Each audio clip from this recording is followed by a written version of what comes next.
ভক্তের ভগবান শ্রীকৃষ্ণ। কি মুশকিল বলো তো দাদা, একদিকে মা আর একদিকে ছেলে, দুজনেই মুখ ভার করে আছে। কার মান ভাঙাবো বলো তো? ওই দেখো বলরাম ওর ভাইয়ের কাছে গেছে। এবার যদি ও কিছু করতে পারে। এই ভাই, তুই আমাকে বল তো ঠিক কি হয়েছিল, আমায় বল, আমি সবাইকে বুঝিয়ে দেব। বল ভাই আমার।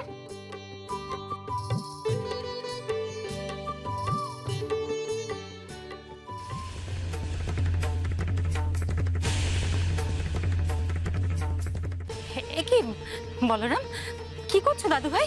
তুমি গোপালের ওরকম ভাবে গলা টিপছো কেন?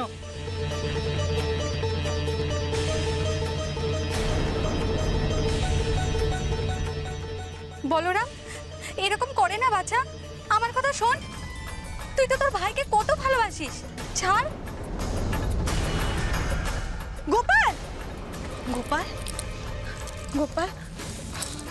বলরাম অমনি করে ভাই গলা টিপতে হয় নাকি? গোপালের লাগবে তো, এমনি করতে নি বাবা।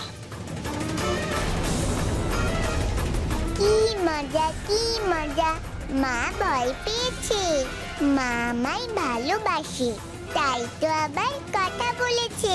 কি মজা। বলরাম হঠাৎ তোর মাথায় কি খেয়াল এলো? তুই তো ভাইকে সারাক্ষণ আগলে রাখিস। ভাইয়ের উপর রাগ হয়েছে বলরাম? কেন বাবা, আমায় বলো। আমি কি ভাইকে মারতে পারি বলো তো? আমি না ভাইকে কত ভালোবাসি।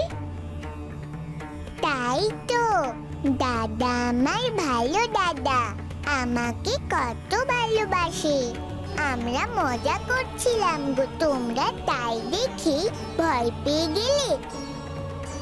দেখি, দেখ অমনি করে গলা টিপলে ভাইয়ের গলায় দেখ।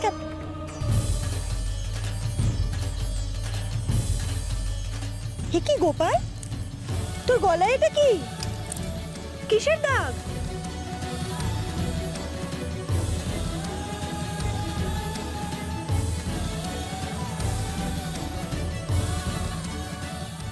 দেখলি বলাই, তুই ভাইকে গলা টিপে ধরলি আর ভাইয়ের গলায় কেমন দাগ হয়ে গেল।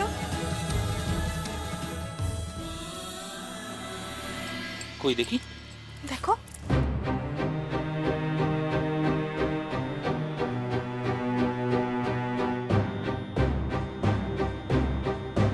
এই দাগ বলরামের হাতের কি করে হবে?